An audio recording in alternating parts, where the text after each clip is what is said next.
Your derelict property is a blight on this community, and per Article 7, Section 4 of the Covenants, Conditions, and Restrictions, the board has voted to initiate foreclosure proceedings for abandonment and chronic neglect. You have 30 days to vacate the premises. The voice was a syrupy blend of condescension and triumph, oozing from Karen, the plus-sized president of the Oakmont Estates Homeowners Association, whose floral muumuu did little to soften the predatory glint in her eyes. She stood on my porch, a thick manila envelope clutched in her hand like a scepter, the humid afternoon air pressing down on us both. Her shadow fell across the peeling paint of my front door, a door I had deliberately left in that state for the past 6 months. The foreclosure notice wasn't a surprise, it was a gift. She thought she was cornering a rat, but she had just willingly walked into a meticulously designed federal trap. This wasn't just my house, it was my observation post, and she was the primary target of a multi-agency investigation into fraud, embezzlement, and racketeering. Her little power trip was about to intersect with a freight train of federal statutes, and I was the engineer. She had no idea that the abandoned house was wired for surveillance, that the reclusive, down-on-his-luck veteran she thought she was evicting was a lead agent for the Inspector General's office, and that every single one of her smug, threatening words was being recorded in crystal-clear high definition. She saw a peeling door. I saw the final piece of evidence I needed for an obstruction of justice charge. This is the kind of story that makes your blood boil, and I know so many of you have dealt with power-tripping HOA tyrants just like Karen. If you're tired of seeing bullies win, hit that subscribe button right now and tell me in the comments where you're watching from and what your own HOA nightmare story is. You are not alone, and trust me, you're going to want to see how this one ends. Now let me take you back to how this all started. 6 months before Karen stood on my porch signing her own indictment. It began not with a foreclosure notice, but with a series of anonymous, desperate letters sent to the state attorney general's office. They were written on floral stationery, the handwriting shaky but the accusations precise. An elderly woman, a retired accountant, had noticed things. Special assessments for landscaping projects that never fully materialized. Contractor bids that were inexplicably double the market rate, always awarded to the same company, Prestige Patio and Lawn. A company a little digging revealed was owned by Karen's brother-in-law. There were tales of liens placed on the homes of elderly residents for trivial violations. Residents who were then pressured to sell to a mysterious investment company that, you guessed it, had ties back to Karen's husband. It was a classic, self-contained ecosystem of corruption preying on the most vulnerable members of the community. My unit specializes in this kind of white-collar rot. We don't kick down doors, we dismantle empires built on paperwork. My mission was to go in quiet, establish a presence, and become the gray man, the forgotten resident whose property would be so uninteresting, so beneath notice, that I could observe the inner workings of Karen's little kingdom without raising suspicion. The house was perfect, a foreclosure purchased by the department through a shell LLC. It was structurally sound but cosmetically a disaster, the perfect canvas on which to paint a picture of neglect. I let the lawn grow just a little too long before mowing it. I let a shutter hang slightly askew. I was cultivating the perfect bait. The persona was simple. I was Mark Serrano, former Army E7, medically retired after a couple of rough tours, living off a modest disability pension. I was quiet, kept to myself, and gave the impression of being just a little broken by my experiences, enough to be an object of pity and disdain, but not a threat. Karen took the bait hook, line, and sinker. From her throne 2 houses down, she watched me with a mixture of disgust and opportunity. I could see it in the way her gaze lingered on my unmowed lawn, the way she'd purse her lips when she saw my 10-year-old pickup truck. To her, I wasn't a person. I was a problem to be solved and an opportunity to be exploited. And now, with this foreclosure notice, she had made her move. She had mistaken my silence for weakness, my patience for apathy. It was a common mistake for people like her. They build their world on intimidation and assume everyone else is just as fragile as their victims. What she couldn't possibly comprehend was that my entire world was built on discipline, strategy, and the unshakable conviction that bullies, no matter how powerful they seem in their little fiefdoms, eventually have to answer to the law. The 30-day clock wasn't on me, it was on her, and I was going to enjoy every single second of it. The manila envelope felt heavy in my hand, not from the weight of the paper, but from the sheer audacity it represented. Back inside, with the peeling door shut and the deadbolt thrown, I slid it open with a K-bar from my military days. The documents were professionally printed, filled with legal jargon designed to intimidate and overwhelm. Chronic non-compliance, failure to maintain aesthetic standards, violation of community bylaws. Each phrase was a weapon, sharpened by Karen's petty malice. I spread the pages across the dusty dining room table, the centerpiece of my Spartan undercover setup. This table was my command center. It was surrounded by covert recording equipment, encrypted hard drives, and stacks of financial records I had already subpoenaed from the HOA's bank. Karen's foreclosure notice was now Exhibit A in a much larger case file. My first call was to my superior, a no-nonsense woman named Director Evans. "She's made her move," I said, my voice flat. "Foreclosure for abandonment." There was a pause on the other end, then a low chuckle. "Well, I'll be damned, Mark. She's actually dumb enough to try and seize federal property. Did you get it on tape?" I glanced at the small disguised camera mounted in the corner of the ceiling. Audio and video, crystal clear. She even quoted the specific bylaw she's using. "It's beautiful." Evans's voice turned serious. "This accelerates everything. She's not just a thief anymore. She's actively obstructing a federal investigation. The U.S. attorney is going to love this. Keep your head down. Let her think she has you on the ropes. Document every interaction, every fine, every threat. We're no longer just building a case for fraud. We're building one for a whole suite of charges that will put her away for a decade." The conversation was brief, efficient. We both knew the protocol. My job now was to play the victim, to absorb the pressure, and let Karen overplay her hand. I spent the rest of the day meticulously cataloging the new evidence and cross-referencing the foreclosure statutes with the HOA's own governing documents. It was as I suspected, riddled with procedural errors. They hadn't provided proper written warnings for the specific violations cited, the timeline was improperly accelerated, and the board vote hadn't been recorded in any publicly available meeting minutes. It was a sloppy, arrogant move, the kind made by someone who had never been challenged. My investigation up to this point had been a slow, painstaking process of archaeology. Digging through layers of financial sediment, I had traced the money from the residents' pockets into the HOA's general fund, then watched it bleed out into a web of shell companies. Prestige Patio and Lawn, Karen's brother-in-law's company, had been paid nearly $200,000 over 3 years for community beautification. I had personally surveyed the neighborhood's common areas. They'd done little more than mow the grass and plant a few sad-looking petunias near the entrance. The real work, the expensive work like tree trimming and irrigation repair, had been neglected. Meanwhile, another company, Oakmont Management Solutions, received a monthly retainer of $5,000 for consulting. The company was registered to an address that turned out to be a P.O. box, and its sole officer was Karen's nephew, a 24-year-old who listed his occupation on social media as vape artist. The foreclosure threat against me fit the pattern perfectly. My property, with its sizable lot, was one of the most desirable in the neighborhood. Forcing me out, acquiring the property for pennies on the dollar at a rigged auction, and then flipping it through one of their connected real estate agents would net them a tidy 6-figure profit. It was a well-oiled machine, and I was the latest piece of grist for its mill. But the machine was about to break a gear. That evening, I put my plan into motion. I drafted a formal response to the HOA board. I didn't use a government lawyer. That would tip my hand. Instead, I used a template from a legal aid website for veterans, framing my response as a disabled vet on a fixed income being unfairly targeted. The letter was polite, almost deferential, but it was laced with steel. I cited the specific procedural errors in their notice. I requested copies of the board meeting minutes where the vote was held. I asked for a detailed, itemized list of the alleged violations and the specific dates of the prior warnings I had supposedly received. And as a final touch, I formally requested an offer of mediation, as was my right under state law, to resolve the matter amicably. It was a document designed to do two things.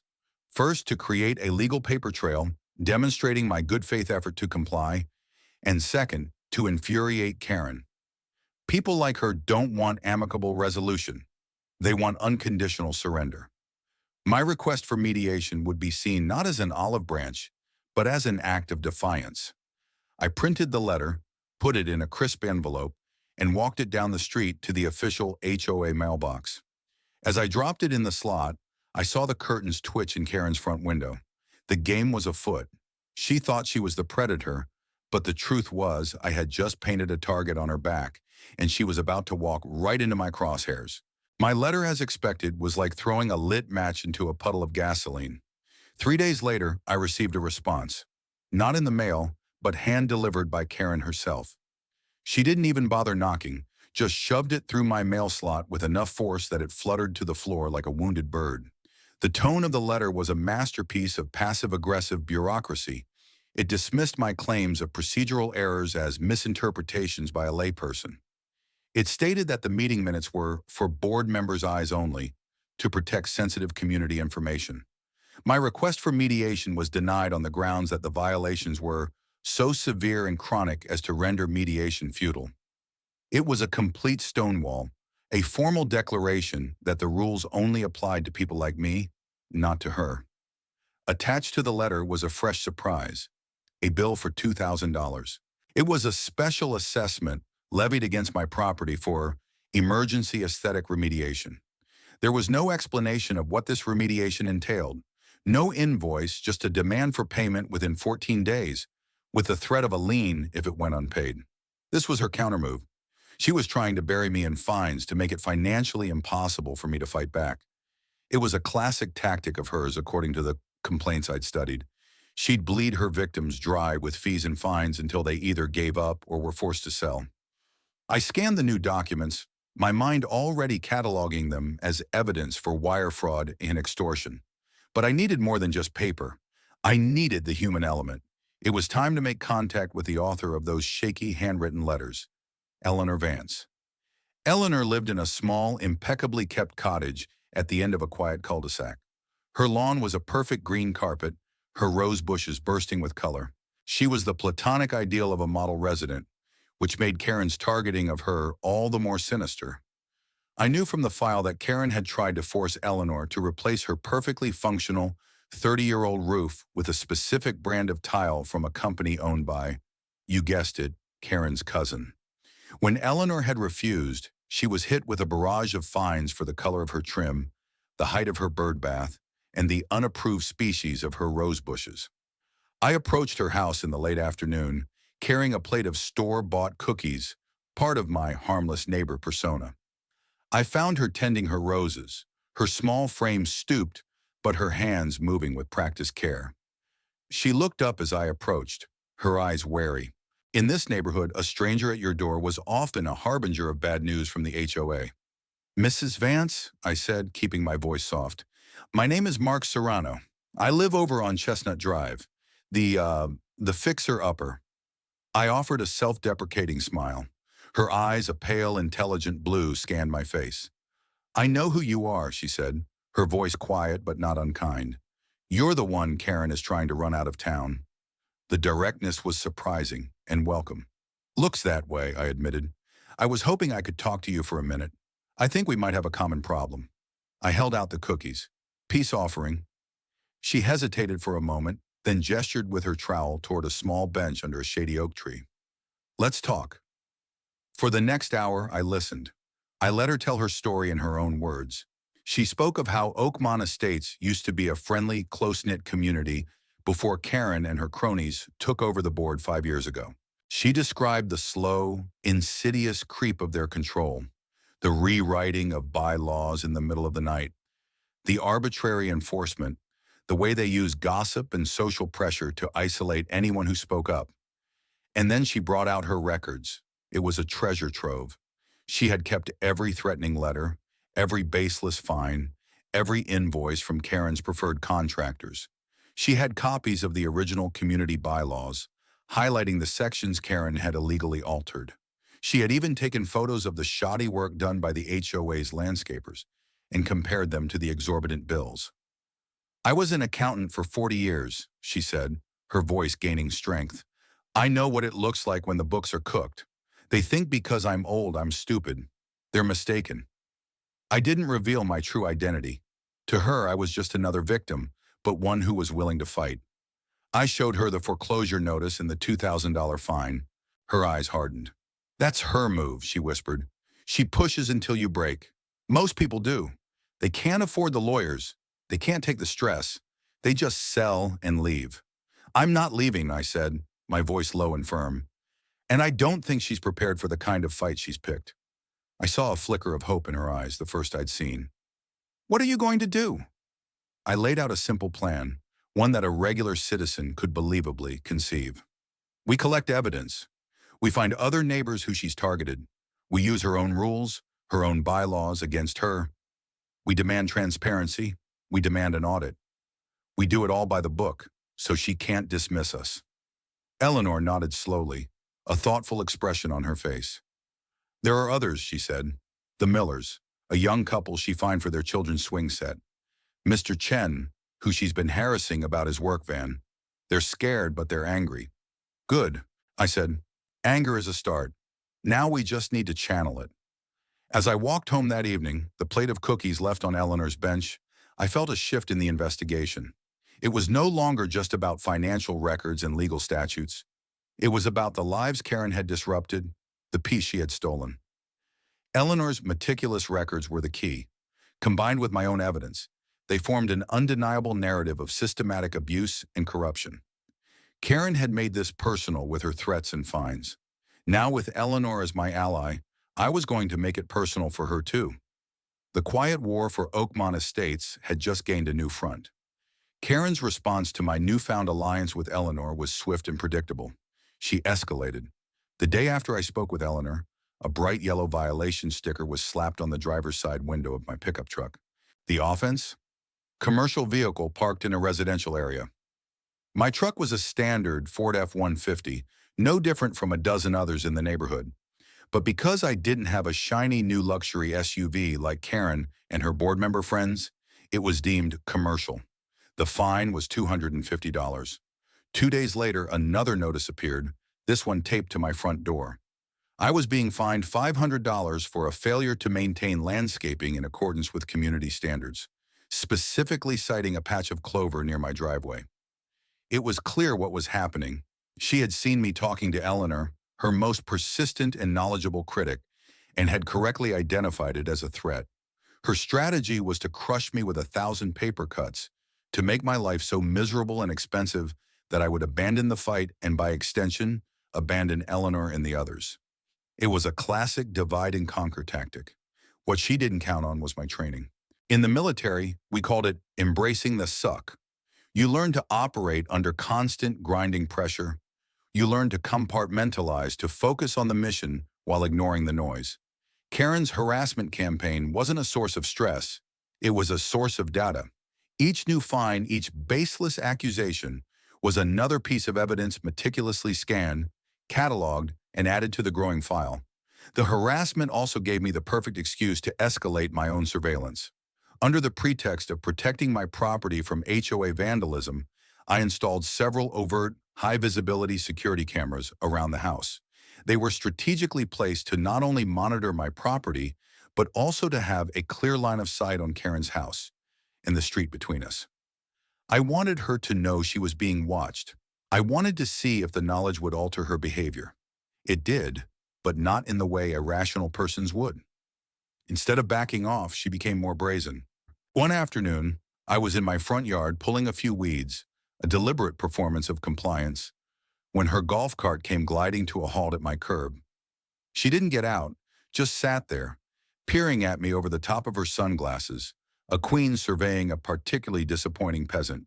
"Mr. Serrano," she called out, her voice dripping with false concern, "I do hope you're planning on addressing the clover situation and that dreadful shutter. It's really bringing down the whole block." I straightened up slowly, wiping sweat from my brow with the back of a glove. I kept my expression neutral, my posture relaxed. "I'm working on it, Karen," I said, using her first name deliberately. A flicker of annoyance crossed her face. "That's President Thompson to you." she snapped. And I'm not seeing enough progress. The board is very concerned. People are talking. They're worried about their property values. This was the public humiliation phase. She was putting on a show for any neighbors who might be watching, casting me as the villain, the lazy deadbeat who was ruining their perfect suburban paradise. I'm doing the best I can with what I have, I said, leaning into my role. My disability payments only go so far. I saw a cruel little smile play on her lips. It was exactly what she wanted to hear. She wanted me to be weak, to be struggling. Perhaps this neighborhood isn't the right fit for your circumstances, she suggested, the unspoken words, get out, hanging in the air between us. The board has a duty to all the residents to maintain standards, a duty I take very seriously. I just stared at her, my silence more unnerving to her than any angry retort would have been. I let the quiet stretch out, forcing her to fill it. Well, she huffed, finally breaking the standoff. Just see that you make some significant progress. The clock is ticking. She put the golf cart in gear and zipped away, leaving the scent of cheap perfume and self-satisfaction in her wake. I watched her go, then immediately went inside and made a note of the entire conversation, word for word. She had just threatened me, on camera, in broad daylight. It was perfect. That evening, I met with Eleanor again, this time with two other couples she had contacted, the Millers and the Chens. We gathered in Eleanor's cozy living room, the air thick with fear and frustration. The Millers were a young couple with two small children, and they told a story of being fined $1,000 because the color of their daughter's swing set was a shade of blue, not on the HOA's approved color palette. Mr. Chen, a quiet, hard-working electrician, described how Karen was trying to prevent him from parking his work van, his sole means of income, in his own driveway, even during the day. As they spoke, I saw a common thread. Karen targeted those she perceived as unable to fight back. A young family likely burdened by a mortgage, an immigrant small business owner, a disabled veteran, a widowed retiree. She was a predator who culled the weak from the herd. I listened patiently, and then I laid out my collection of her letters and fines on Eleanor's coffee table. She's doing the same thing to all of us, I said. This isn't about rules or property values. It's about control, and it's about money. She isolates us, she intimidates us, and she bleeds us dry. But she's made a mistake. She's pushed too many of us at once. I looked at each of them in turn. She thinks we're a collection of individual victims. It's time we started acting like a unified front. The fear in the room began to be replaced by a spark of defiance. For the first time, they realized they weren't alone. Their individual grievances were part of a larger, deliberate pattern of abuse. The predator had miscalculated. The herd was getting ready to turn. The meeting at Eleanor's was a turning point. We had moved from isolated victims to a nascent resistance. My role, however, had to be precise. I was still undercover, so I couldn't be the public face of this rebellion. I had to be the strategist, the man in the shadows providing the data and the plan, while Eleanor and the others became the voice. Our first objective was to transform anecdotal grievances into an ironclad case built on Karen's own paperwork. For the next week, my dining room table looked like a scene from a conspiracy movie. We had everything spread out. Eleanor's meticulously organized binders, the Millers' photos of their non-compliant swing set, Mr. Chen's stack of parking citations, and my own growing collection of foreclosure threats and bogus fines. But the real gold was in the official HOA documents I had requested under state law. Documents Karen had been legally obligated to provide, however reluctantly. She had sent over a box of disorganized financial statements, meeting minutes, and vendor contracts, likely assuming no one would have the patience or expertise to sift through the mess. She had severely underestimated having a retired forensic accountant and a federal agent on the opposing team. Eleanor and I spent hours at that table, fueled by coffee and a shared sense of purpose. While she cross-referenced invoices with bank statements, I focused on the contracts and the corporate filings. The picture that emerged was even uglier than I had imagined. The landscaping contract with Prestige Patio and Lawn, her brother-in-law's company, had an automatic 10% annual price increase, regardless of services rendered. It had been signed by Karen without a full board vote. a clear violation of the bylaws. The consulting fees paid to her nephew's shell company, Oakmont Management Solutions, were listed under legal and administrative expenses, a deliberate attempt to obscure their true nature. We found payments for services that were never performed, including a $15,000 line item for community website redesign. The website hadn't been updated in 5 years, but the smoking gun was the real estate scheme. I traced the ownership of the investment company that had been pressuring residents to sell. It was an LLC, which provided a layer of anonymity. But by cross-referencing the LLC's registered agent with public property records, I found it. The agent was Karen's husband. They weren't just running the HOA, they were using it as a vehicle for a predatory real estate flipping operation. They would use the HOA's power to harass a homeowner with fines and legal threats, drive down their quality of life, then have the husband's company swoop in with a lowball cash offer, presenting it as a merciful escape. They were manufacturing distress and profiting from it. My own foreclosure was the most audacious example yet. They weren't even bothering with the pretense of a third-party buyer. They were just going to use the HOA's legal authority to seize the property directly. "She's not just a bully," Eleanor said, her voice shaking with quiet rage as she stared at a ledger showing tens of thousands of dollars in unsubstantiated payments. "She's a racketeer. This is organized crime in a floral muumuu." "That's exactly what it is," I confirmed, "and we're going to treat it as such." With the evidence compiled, our strategy crystallized. We had to attack on 2 fronts, legal and social. The legal front would be my responsibility, working behind the scenes. The social front would belong to the community we were building. Our weapon would be the upcoming annual general meeting of the HOA. It was typically a sleepy affair, poorly attended, which allowed Karen to pass whatever she wanted with little opposition. This year, it was going to be different. We began a quiet word-of-mouth campaign. Eleanor, the Millers, and the Chens started talking to their neighbors, not with angry accusations, but with simple, undeniable facts. They showed them the budget, pointing out the absurd landscaping fees. They shared the stories of the fines, showing how a swing set or a work van could suddenly become a multi-thousand-dollar liability. They didn't have to editorialize, the facts spoke for themselves. Slowly, carefully, the tide of opinion in the neighborhood began to turn.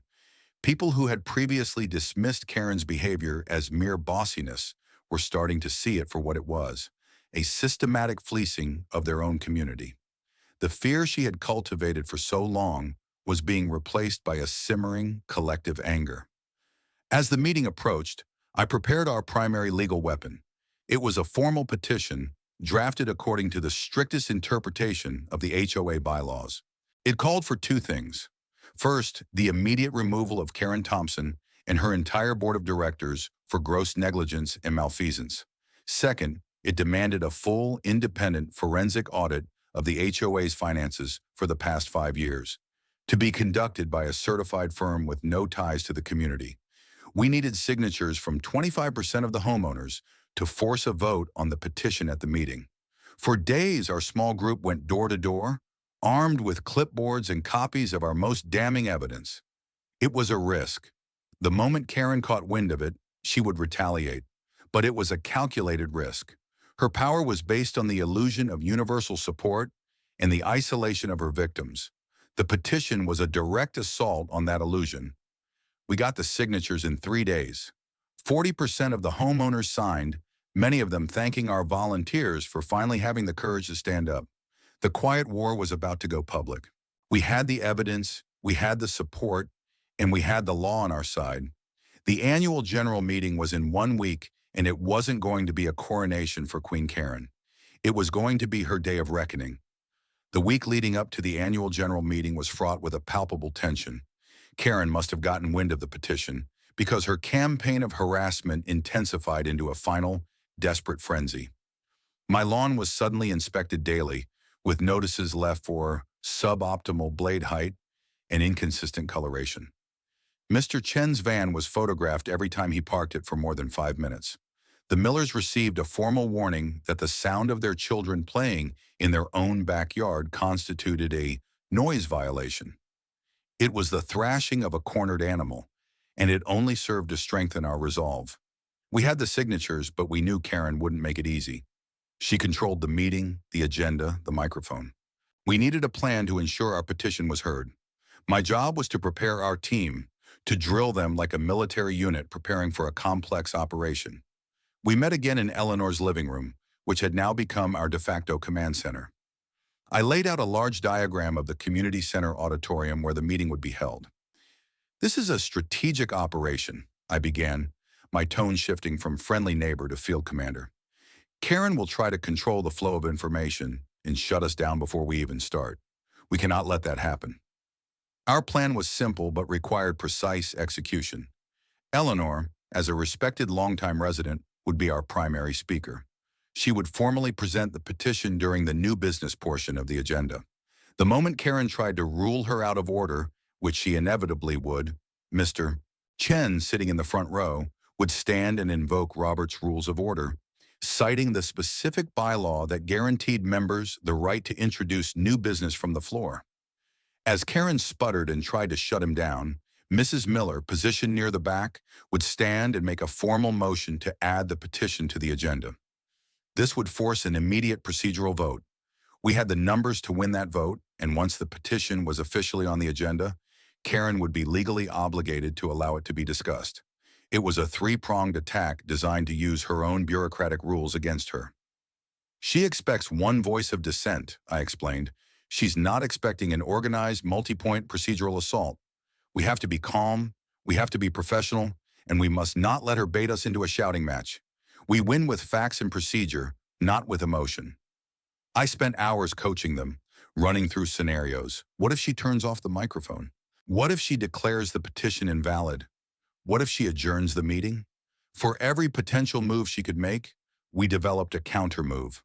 While they prepared for the public confrontation, I was setting a different kind of trap.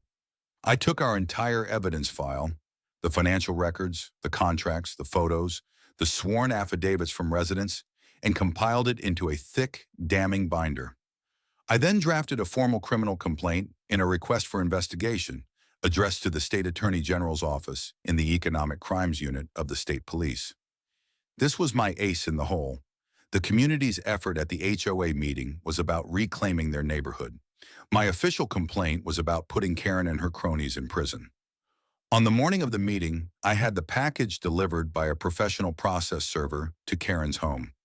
It wasn't the criminal complaint itself that had already been filed through official channels. This was a separate civil notice, a cease and desist letter demanding an end to the harassment and illegal foreclosure proceedings against me, and a notice of intent to sue the HOA and its board members personally for damages. It was time to arrive exactly 2 hours before the meeting. I wanted her walking into that auditorium not just angry, but rattled. I wanted her to be off balance, her usual smug confidence replaced by a seat of genuine fear. A lawsuit that could target her personal assets would be a far more terrifying prospect than a few angry residents. From my observation post, I watched through a telescopic lens as the server, a big, imposing man in a cheap suit, walked up to Karen's door. I saw her open it, her face a mask of annoyance that quickly melted into confusion, then shock as she was handed the legal documents. She tried to refuse them, but the server simply dropped them at her feet, stated, "You've been served," and walked away. It was a beautiful sight. She stood there for a long moment, the legal papers scattered on her welcome mat, her carefully constructed world beginning to crumble. The queen had just been checked. Now it was time for the community to deliver the checkmate. That evening, we walked into the community center not as individual victims, but as a unified force. The room was packed, far more so than any previous meeting. Our quiet campaign had worked. The residents of Oakmont Estates were awake, and they were waiting. Karen and her board sat at a long table at the front, their faces grim. When Karen's eyes found me in the crowd, they were filled with a venomous hatred I had not seen before. She had my lawsuit in her hand, and she knew this was no longer a game. The meeting began, and she tried to rush through the agenda, her voice tight and strained. But we were ready. The trap was set, and she was walking right into it. The air in the community center auditorium was thick with a mixture of stale coffee and simmering resentment. Karen, visibly flustered by the lawsuit she was clutching, tried to project an aura of absolute control, but the cracks were already showing. She raced through the opening pleasantries, her voice a brittle monotone, skipping over the treasurer's report with a dismissive, "The full report is available online for anyone interested," a clear attempt to avoid any discussion of the finances. She wanted to get to the end of the meeting before the rebellion could start. She wouldn't succeed. When she finally arrived at the new business portion of the agenda, she looked out at the crowd and declared, "Seeing no new business, a motion to adjourn is in." "Point of order, Madam President." The voice that cut through the room was clear, firm, and unwavering. It was Eleanor Vance. She stood tall in the center aisle, a microphone in one hand and our petition in the other. Every head in the room swiveled towards her. Karen's face contorted into a mask of pure fury. "You are out of order, Mrs. Vance," she hissed. "There is no new business. Please sit down." "According to Article 4, Section 2 of our own bylaws," Eleanor continued, her voice amplified by the microphone she'd brought herself, "any member in good standing has the right to introduce a motion for consideration by the membership. I have a petition here, signed by 40% of the homeowners in this community." Karen's face went from pale to a deep, blotchy red. "That petition is invalid. You did not submit it to the board for agenda approval 30 days prior to the meeting, as required." This was the moment we had anticipated. Before Eleanor could even respond, Mr. Chen shot up from his seat in the front row. "Point of order, Madam President," he called out, his voice surprisingly forceful. "The bylaw you are citing applies to board-sponsored agenda items. It does not apply to motions from the floor, as governed by Robert's Rules of Order, which this association officially follows. Mrs. Vance is entirely within her rights." A murmur went through the crowd. Mr. Chen, the quiet electrician, had just publicly corrected the HOA president on procedural grounds. The power dynamic in the room was visibly shifting. Karen, now completely rattled, turned on Mr. Chen. "You are not recognized by the chair. Sit down or I will have you removed." "I make a motion," a new voice called out from the back. It was Mrs. Miller, her voice trembling slightly but full of conviction. "I make a motion to add the reading and consideration of the citizens' petition to the official agenda." Karen was trapped. A motion had been made from the floor. Under her own rules, she had to call for a second and then put it to a vote. Her two board cronies, a pair of sycophantic yes men, looked at her in a panic, unsure of what to do. "Is there a second?" Karen asked through gritted teeth, clearly hoping the moment would fizzle out. A chorus of voices from all over the room shouted, "Second!" It was an overwhelming wave of support. Defeated, Karen had no choice. "All in favor of adding the petition to the agenda, say aye." The roar of aye that filled the room was deafening. It was a cathartic release of years of pent-up frustration. "All opposed," Karen whispered. The silence from her two board members was pathetic. The motion passed. Eleanor walked to the front of the room, her steps measured and confident. She stood before the community, not as a frail old woman, but as a leader. She began to read the petition aloud. She detailed the gross financial mismanagement. She listed the pattern of harassment and selective enforcement. She named the companies, Prestige Patio and Lawn, Oakmont Management Solutions, and their connections to the board. With every sentence, another layer of Karen's authority was stripped away. When Eleanor finished reading the demand for the board's immediate removal and a full forensic audit, the room erupted in applause. Karen, her face a thunderous storm cloud, began banging her gavel on the table. "This is a disgrace. These are baseless lies and slander. This meeting is over. I declare this meeting adjourned." She stood up, grabbing her papers, ready to flee. "You can't do that," I said, speaking for the first time. My voice wasn't loud, but it cut through the chaos. I stood up from my seat in the middle of the room. All eyes turned to me. "A motion to adjourn must be voted upon by the membership," I stated calmly. "You have lost control of this meeting, Karen, and you have lost the confidence of this community." I let that hang in the air for a moment. Then I addressed the crowd. "I believe the petition calls for a vote on the removal of the board. I move that we hold that vote now, by a show of hands." "Second!" came the immediate shout from a dozen people. Karen stared at me, her eyes filled with a look of pure, unadulterated hatred. She saw the man she had tried to evict, the disabled veteran she had dismissed as a pathetic loser, standing before her as the architect of her public humiliation. Her face trembled with rage, and she did the one thing that would seal her fate. She lost control completely. "No!" she shrieked, her voice cracking. "I am the president of this association. You will all be hearing from our lawyer. You are all in violation. This is my community. Mine." Her meltdown was epic. It was a public spectacle of entitlement and fury. She swept a water pitcher off the table, sending it crashing to the floor. Her two cronies shrank back in their chairs, horrified. The community watched in stunned silence as the woman who had ruled their lives with an iron fist finally, irrevocably, snapped. In that moment, everyone saw her for what she truly was. Not a leader, but a petty tyrant whose power had been built on a foundation of fear that had just crumbled to dust. The queen had been toppled, and her kingdom was in ruins.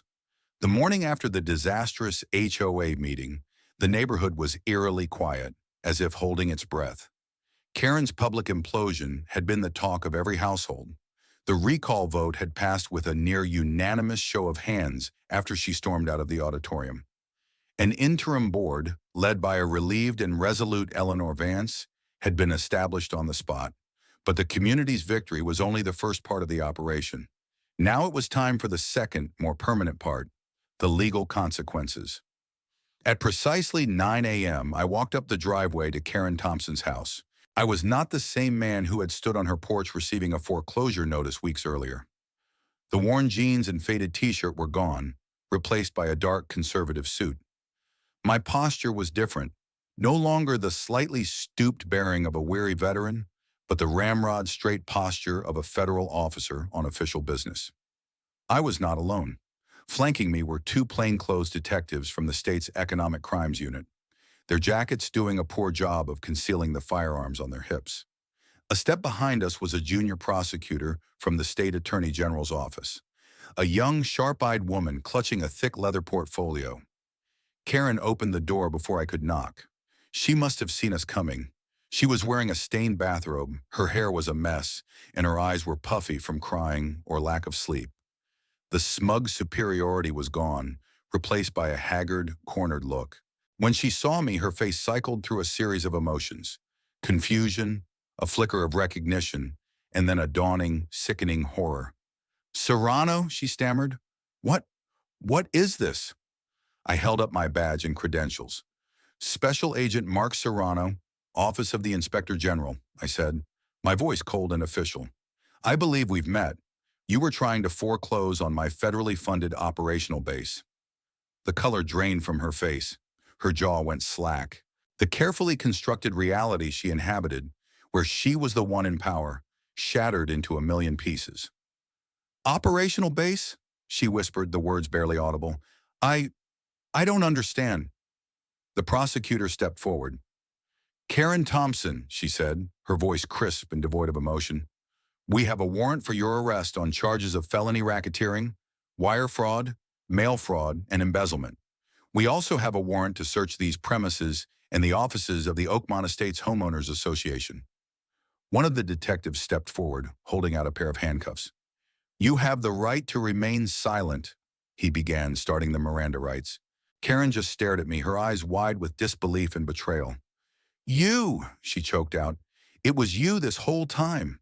The broken shutter, the lawn, it was all a lie." "No, Karen," I said, my voice level.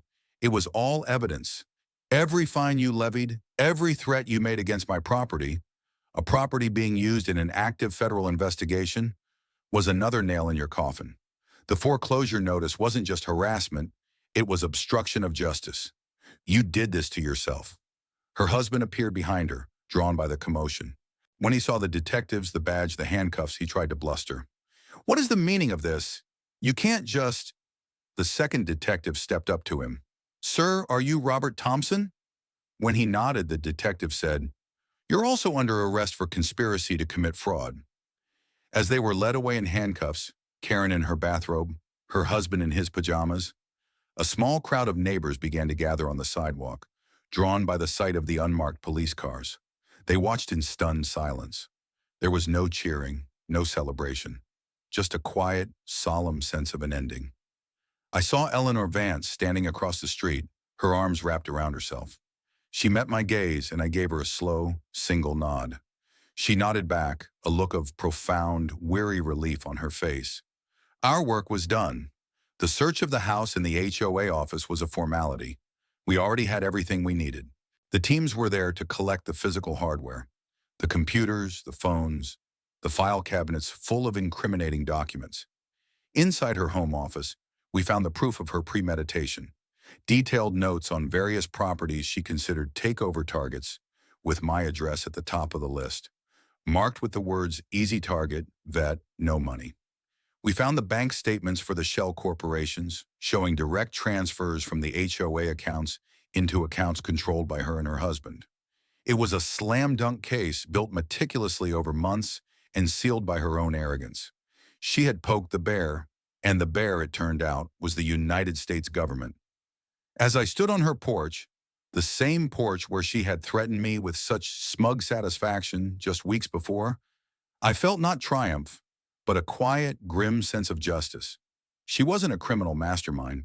She was a petty tyrant who had been given a small amount of power and had let it consume her, turning her into a predator in her own backyard. Her downfall was not a tragedy, it was an inevitability, a simple matter of cause and effect.